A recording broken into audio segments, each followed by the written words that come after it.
Hey you guys, so welcome back to the channel. We have some piping hot tea today. Grab your teacups because we got some spilling to do. So today we're going to be talking about the Amelio sisters. Please, side note, if I just pronounce your name wrong, do not come for me.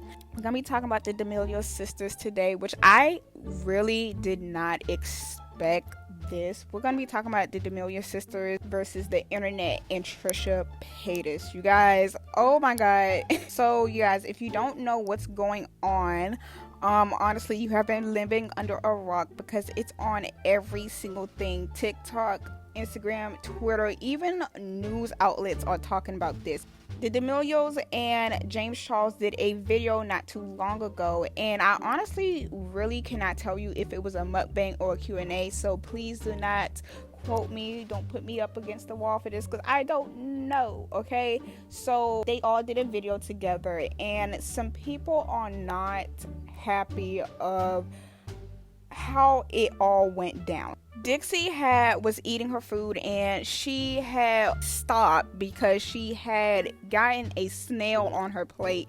Get more involved with the business type stuff. Because I remember when I first met you, I was being like, babe, no, get it together. You need to be paying attention. Like, you need to be looking at contracts. You need to be looking at this. You need to be understanding deal terms. Because a lot of people don't. But unfortunately, that's how a lot of influencers. What is everyone laughing at? What is this? Oh my god. It's a mushroom. No, it's not. That's a snail. Oh my god. It is a snail. Oh! It's a snail. It's the caracol. It's classic in paella, and it's actually a omen of good luck and fortune. I just touched its liver. Oh my god. Liver? There's a... It's... So dramatic. It's very classic to put in paella. It's part of what they would call the Mari Montagna, the sea and the land. And it brings you good luck and good fortune to eat it. Try it. it. Tastes like when a baby hits you. Do it. And Does it actually bring you good luck? Good luck and good fortune, yes. Liar. Just do it. Oh, Dixie, wait. No, you're getting... It's... Yummy. See? It sometimes happens when... Oh god. So dramatic. Don't be so dramatic, Excuse yourself. Is she being real? Or is she Yeah. being dramatic?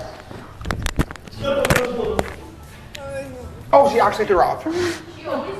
Ew.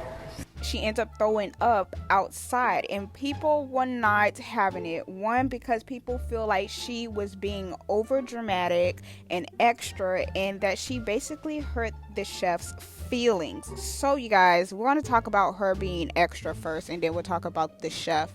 So the people were basically saying how she was being really extra and she didn't have to do all that. If you didn't like it, then all you had to do was just say, hey, I just don't like it, or simply not eat it. And so basically Dixie had to come to the defense and say, these comments are so extra. I could throw up at the smell of something gross. I am being dramatic and my parents deal with my BS every day. LMAO.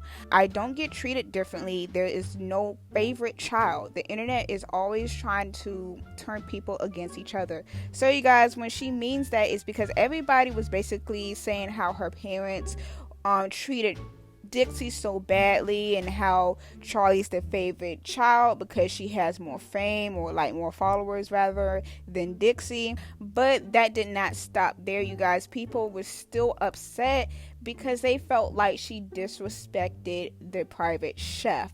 So Dixie did have to come out and say something on her TikTok. Hey guys, if you are here to comment hate like this, maybe hold on one second and know the full story. So my family and I have been working with Chef Aaron May for a couple months now, working on content for our channel and working on content for his channel, and made an amazing friendship. And before I even get into anything, I'm so grateful for every single person that follows me, every single person I care about, every single person I work with, every single person who works with me, because I'm just so grateful of all of the opportunities I've had. So I would never in any way want to be taken as disrespectful, especially from an out of context 15-second clip. So basically my team knows I throw up a lot. I could throw up at the smell, the thought, or the taste of anything. So when they saw the snails, they were like, oh, let's get her and try to see if we can get a reaction out of her.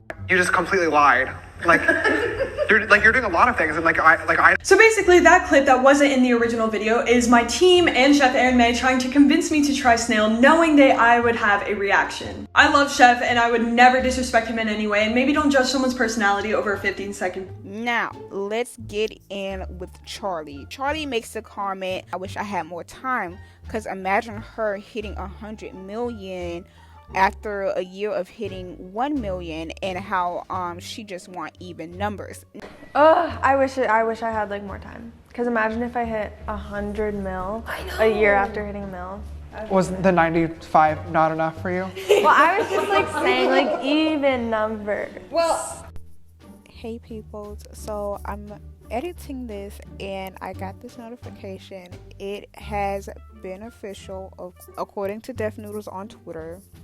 Charli D'Amelio has officially lost more than 1 million followers. She started November 18th with 99.4 million followers, and according to her social blade, she is currently at 98.4 million and is quickly moving towards 1.1 million losses.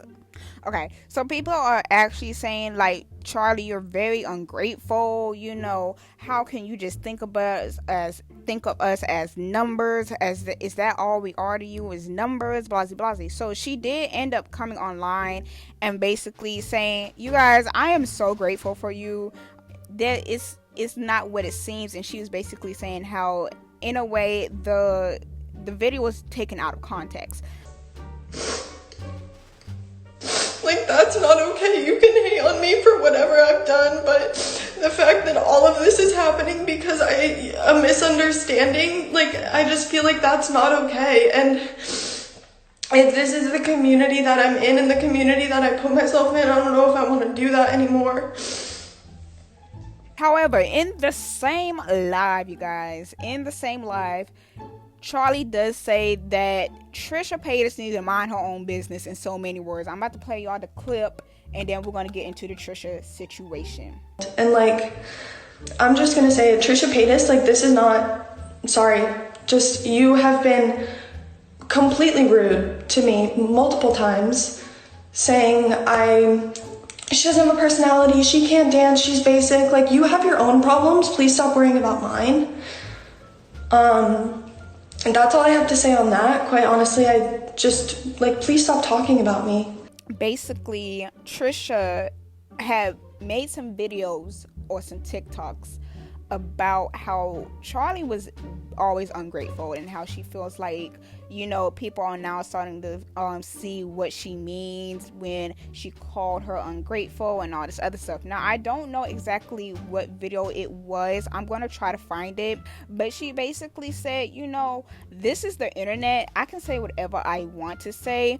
She blamed James Charles because she said that Charlie hangs out with James Charles so much, she had adapted to the fact that now she could tell people to keep her name out of her mouth and all this other stuff, and it's James Charles's fault. Apparently people were saying that Trisha was sending death threats, and so she did clear that up. She was like, nobody was sending you death threats. She said, I'm sorry that you had to go through death threats and all this other stuff.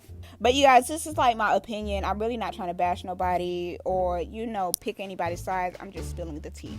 So I see both sides of the Dixie part, because the reason why I say that is because I am a picky eater, and I know some stuff, like, smell wise, it does like make me nauseous, and some stuff that I eat I just don't agree with. However, I also can see the fact that people are not liking, you know, Dixie. But, you know, I do have a big heart, so I can understand where the people feel like, you know, she was being extra and how she probably hurted the chef's feelings. I won't say she used her dramatic as an excuse, and I'm not saying that she was over dramatic, but, you know, I can understand if you don't like something, you know, you don't have to always eat it. I'm trying to say this so it doesn't seem like I'm picking sides, but, you know, in some cases, if you don't like it, you know, you don't always have to eat it, or you can just push it to the side. Or to the Charlie situation, I can't sit here and say I see both sides. I see more of the fan sides. than anything, but I can see if it was a misunderstanding, maybe if she worded it wrong. But I honestly cannot tell you guys how I feel about it, because in a way it sounds like she was trying to say, yeah, you know, it would suck. It's just like, you know what, I'm gonna leave it up to you guys. Let me know in the comments down below what you guys feel about the whole I wish I had more time. And Trisha Paytas, Trisha's just gonna be Trisha. I'm sorry, I can't even sit here and like defend or like be against her. Trisha's gonna be Trisha. Let me know in the comments down below exactly how you guys feel of it. Do you feel like Dixie was being dramatic and she was being rude to her private chef? And do you think Charlie deserves the hate that she's getting with, you know, the comments she was making? And do you think that she's ungrateful? And then let me know, of course, you know, Trisha Paytas. Are you on Trisha Paytas' side? Do you see where she's coming from? Or you just like me, like Trisha's just gonna be Trisha? Like, you guys, let me know your opinions and your thoughts in the comment box below. And I'll see you guys next time. Goodbye.